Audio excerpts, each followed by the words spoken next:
Então, boa noite. Eu sou o Ismael Soares, sou gestor de desenvolvimento aqui da Wsoft e eu gosto bastante de falar de teste de unidade. Então a galera da Wsoft aqui já tá acostumada, deve ter pelo menos umas 40 apresentações sobre teste de unidade. Eu montei um blog também chamado rkmael.com, que fala muito sobre teste também, não só sobre teste de unidade, mas teste no geral. E eu vou falar um pouquinho hoje de teste de unidade além do básico, né? Não dá para falar sobre tudo, é óbvio, mas tem algumas coisas interessantes que a maioria das pessoas não conhece, não sabem, não utilizam e acho que pode ser interessante de repente para resolver problemas do dia a dia. Eu recomendo também, quem quiser se aprofundar um pouquinho, eu fiz uma apresentação bem longa, de mais de 1 hora, um tempo atrás, falando sobre boas práticas de teste, sobre bad smells e outros macetes, algumas outras dicas também. Então está disponível nesses links aqui, a apresentação e o vídeo. Recomendo também para quem quer aprender um pouquinho sobre padrões de testes. Beleza, bem, vou começar a falar então de algumas coisas. Vou começar pelos testes runner. A maioria dos desenvolvedores, quando começa a escrever testes, né, ou não coloca teste runner, e aí quando precisa utilizar o Mockito, coloca o Mockito Runner e acabou, e a partir daquele momento é esse runner para sempre e não sabe para que utiliza, e às vezes até coloca desnecessário, acha que tem que colocar o @runif lá para tudo quanto é classe de teste e sai socando e não sabe o que significa isso. Bem, os runners na verdade eles são interessantes, tem vários tipos de runners que já vêm com o próprio JUnit. O Mockito tem o seu, mas existem outros e você pode criar o seu próprio runner, tá? Não vou ensinar isso aqui, obviamente, mas para dizer que dá para fazer isso. Bem, o runner ele é responsável por instanciar a classe de teste e ele executa todos os respectivos métodos. Então, o padrão do JUnit é o block JUnit, aí no caso estou falando da versão 4, Class Runner. Você pode tanto colocar ele na anotação, então para você poder dizer qual é o runner que você quer usar, você coloca runIf, você fala que é para executar com e você passa qual que é o runner que você quer executar. Porém, se você não colocar nada, ele vai utilizar por padrão esse block JUnit. E aí, o que ele vai fazer? Basicamente ele vai utilizar reflection, vai pegar todos os métodos públicos que tiverem anotado com @teste e ele vai executar esses métodos. Ele vai passar para o JUnit Core. Lá no JUnit Core tem um executor que ele vai saber o que fazer com cada uma das expressões de testes que você colocou. Então, geralmente quando você vai fazer um teste básico, onde você tem uma classe e essa classe ela não tem nenhuma dependência, você não vai precisar colocar nenhum runner, ou você pode colocar esse runner se você quiser, certo? Então esse é o padrãozão. Legal. No entanto, existem outros, como eu disse, que vem no próprio JUnit. Esse aqui, por exemplo, é um bem interessante, que é um para você parametrizar os seus valores, os seus atributos, os seus parâmetros, né? Então, qual que é a ideia? Aqui é uma classe que não está parametrizada, então aqui nós estamos fazendo vários testes, onde a gente vai chamar um validator, vai passar uns valores e a gente quer que ele retorne apenas verdadeiro ou falso.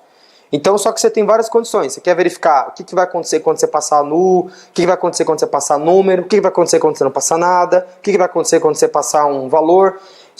E aí você vai repetir. Se você olhar para esse teste, vai parecer que está tudo repetido. Você vai falar, poxa, mas está um copia e cola tal. Legal. Como que você pode fazer isso utilizando um runner? Você pode fazer isso aqui, ó. Você pode colocar o runIf parameterized class. E aí você cria um método estático, onde você vai definir quais são os seus parâmetros e você vai colocar o @parameters. E aí você vai no construtor da classe dizer quais são os parâmetros que ele vai receber. Quando você executar o teste, ele vai pegar para cada um desse conjunto aqui, ele vai criar a classe e vai executar uma vez o teste.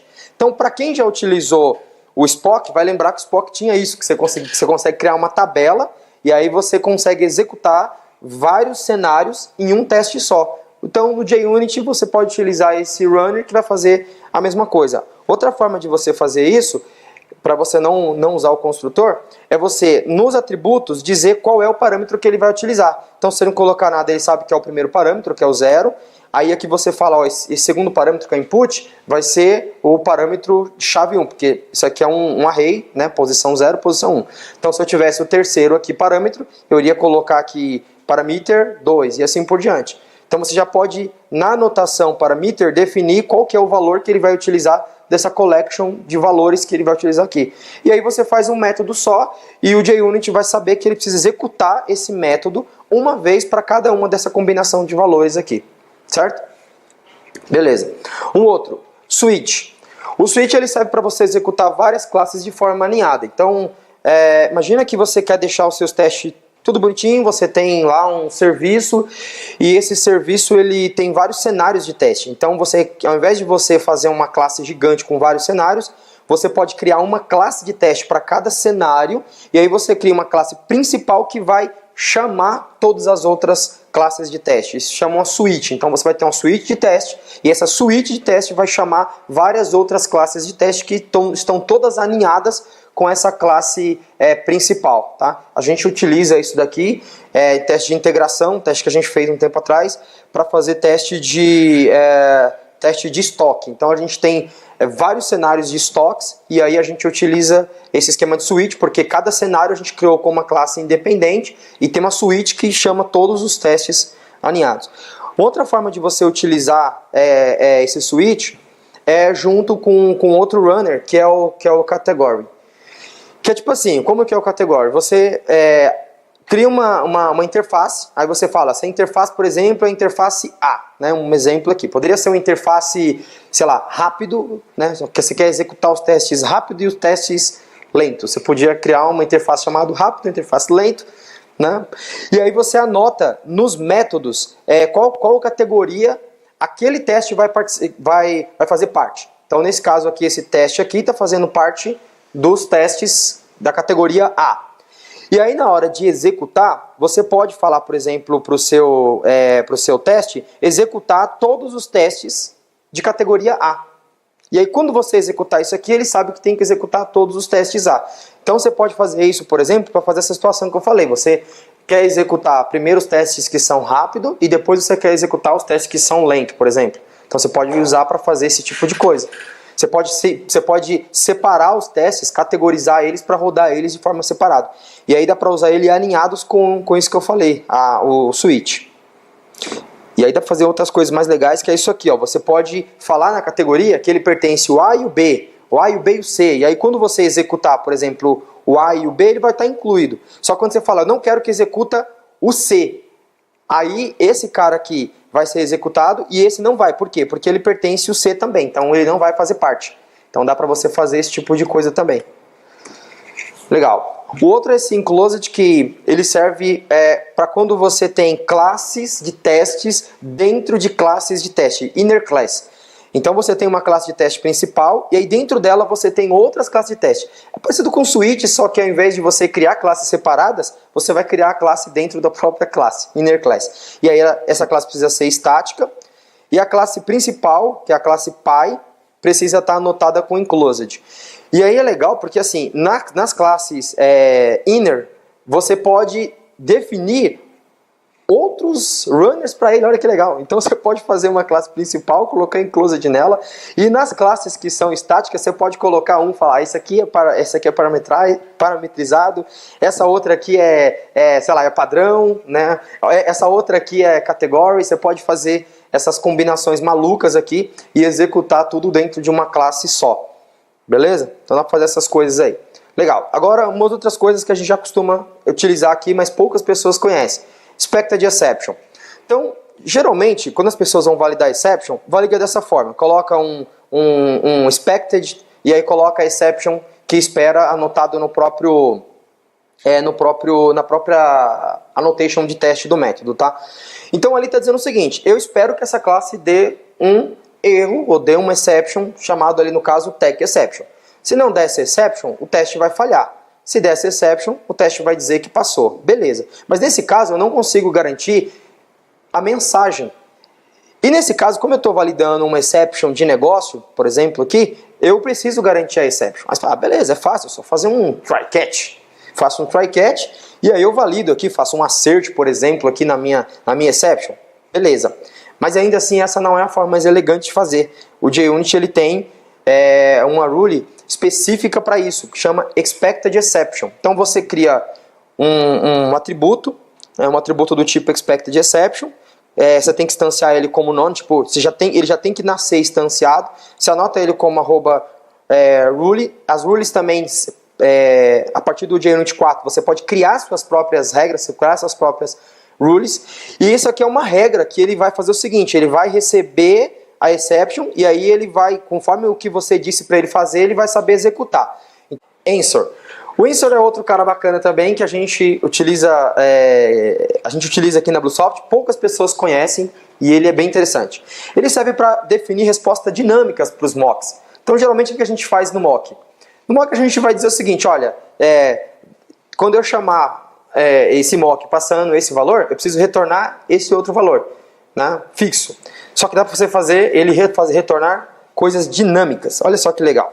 Então isso aqui é o que está na documentação lá do JUnit, tá? Então essa é a implementação. Na verdade, o que ele faz, basicamente, nesse answer, é definir uma função que vai ser executada dinamicamente quando for chamado o método de um mock. Vou mostrar uma aplicação prática disso daqui.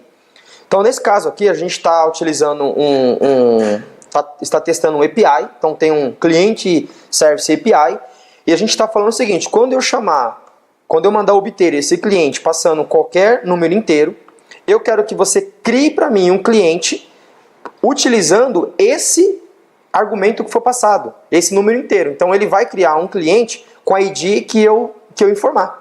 Então eu não vou ter que criar um cliente, falar cliente ID 1 e vai sempre retornar cliente ID 1. Não, ele vai retornar um cliente com a ID que eu informar no meu teste, dinamicamente.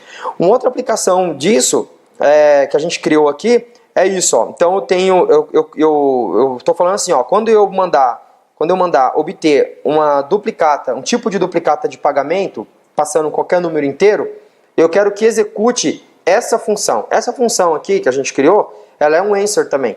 Então, basicamente, ela vai pegar essa classe e ela vai instanciar essa classe e ela vai pegar o parâmetro que for passado aqui e vai colocar como ID dessa classe.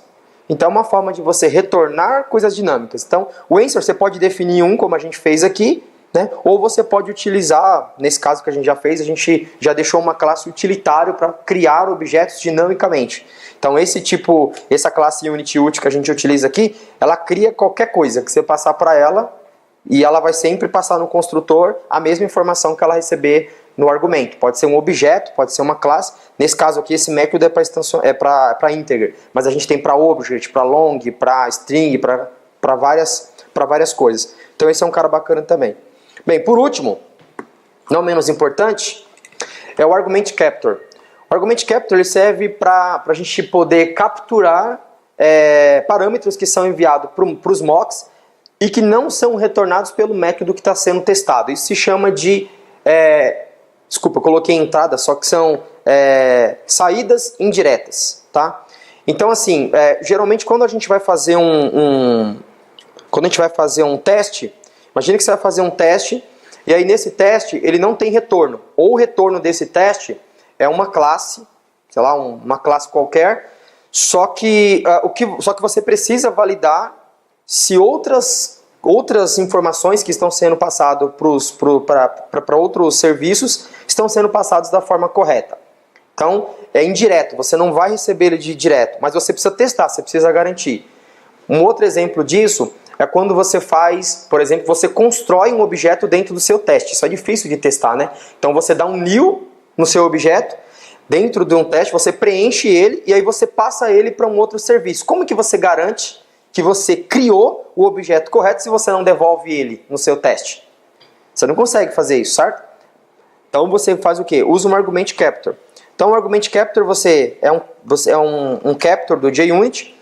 Você fala qual que é o tipo do que você vai retornar. E aí na hora que você for fazer o Verify, ele funciona junto com o Verify. você falar para ele, olha, captura para mim o que for passado para esse serviço no método gerar. Ele vai capturar, vai guardar nesse capture, e aí depois você consegue falar assim, agora me dá o valor que você capturou. E aí você consegue fazer o que quiser com isso, você consegue validar a informação. Então, observa que eu não estou retornando nada no meu service. O meu service está gerando duplicata, eu não estou retornando duplicata, mas eu consigo capturar as duplicatas que foram geradas. E consigo validar se elas estão sendo geradas corretamente, porque eu estou capturando o valor dela utilizando o Capture. Tá? Então o Capture ele é muito bacana, muito útil, a gente utiliza bastante aqui e eu recomendo que seja utilizado. Ok? Alguma dúvida? Perguntas? Não? Então é isso aí, gente. Obrigado.